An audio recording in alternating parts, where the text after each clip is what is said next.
আল্লাহু আলিমুম বিজাতিস সুদূর।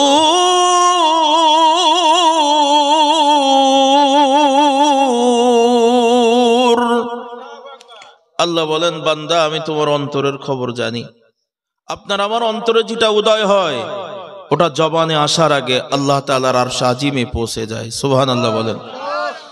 যদি আটলান্টিক মহাসাগরের অতল তলদেশে ছোট্ট একটা শৈবাল পোকা খোদার যাতনায় পাথরের কণা ধরে কান্নাকাটি করে, পৃথিবীর কোনো প্রাণী ওই কান্নার আওয়াজ শুনতে না পেলেও স্বয়ং আল্লাহ রাব্বুল আলামিনের আরশ আজিম পর্যন্ত তা পৌঁছে যায়।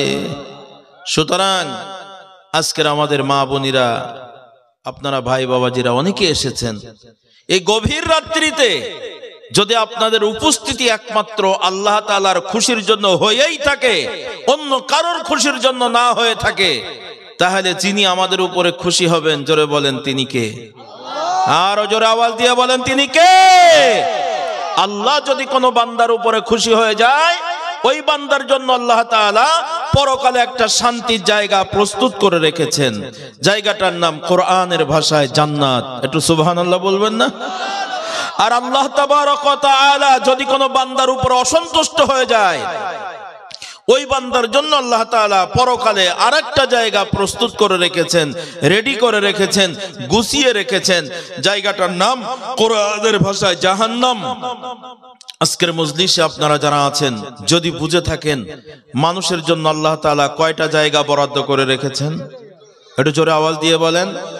আল্লাহ তাবারক ওয়া তাআলা বলছেন, বান্দা শোনো, ফারিকুম ফিল জান্নাতি ওয়া ফারিকুম ফিস সাঈর।